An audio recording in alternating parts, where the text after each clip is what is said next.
Hello' ছাত্ৰছাত্ৰী হ'ল তোমালোকে বহুতে SMS কৰি কৈ আছিলা যে ছাৰ আজি দিব নেকি HS ৰিজাল্ট। তো তোমালোকৰ আজি দিবনে HS ৰিজাল্ট? তো আজিৰ ভিডিঅ'ত ডিছকাছ কৰিম। তো তোমালোকে ভিডিঅ'টো স্কিপ নকৰি একেবাৰে প্ৰথমৰ পৰা শেষ পৰ্যন্ত ভিডিঅ'টো চাবা আৰু তোমালোকে বুজি পাবা। আৰু তাৰ আগতে ছাত্ৰছাত্ৰীসকল তোমালোকে ফাৰ্ষ্ট আৰু ৰিয়েল ইনফৰমেশ্যন পাবলৈ আমাৰ এডুকেশ্যন আছাম চেনেলটো ছাবস্ক্ৰাইব কৰি ৰাখিবা। কাৰণ তোমালোকে ফাৰ্ষ্ট ইনফৰমেশ্যন পালে নহ'ব, তোমালোকে ফাৰ্ষ্ট আৰু ৰিয়েল দুয়োটা তোমালোকে পাব লাগিব। তো সেইকাৰণে কৈছোঁ, তোমালোকে যদি এতিয়ালৈকে আমাৰ এডুকেশ্যন আছাম চেনেলটো ছাবস্ক্ৰাইব কৰা নাই তো তোমালোকে আমাৰ এডুকেশ্যন আছাম চেনেলটো ছাবস্ক্ৰাইব কৰি ৰাখিব। তো ছাত্ৰছাত্ৰীসকল আজি ৰিজাল্ট দিব বুলি বৰ্ডৰ পৰা কোনো নটিফিকেশ্যন অহা নাই। তো তোমালোকৰ ৰিজাল্ট আজি নিদিয়ে, আৰু যদি তোমালোকৰ ৰিজাল্ট আজি দিয়ে তেনেহ'লে তোমালোকক মই এডুকেশ্যন আছাম চেনেলটোৰ জৰিয়তে জনাই দিম। তো তোমালোকে আমাৰ এডুকেশ্যন আছাম চেনেলটো ছাবস্ক্ৰাইব কৰি ৰাখিবা।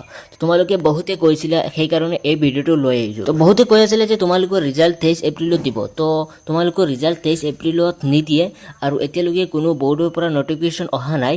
তো তোমালোকৰ ৰিজাল্ট দিলে মই তোমালোকক এডুকেশ্যন আছাম চেনেলটোৰ জৰিয়তে জনাই দিম। তো তোমালোকে সেইকাৰণে আমাৰ এডুকেশ্যন আছাম চেনেলটো ছাবস্ক্ৰাইব কৰি ৰাখিবা।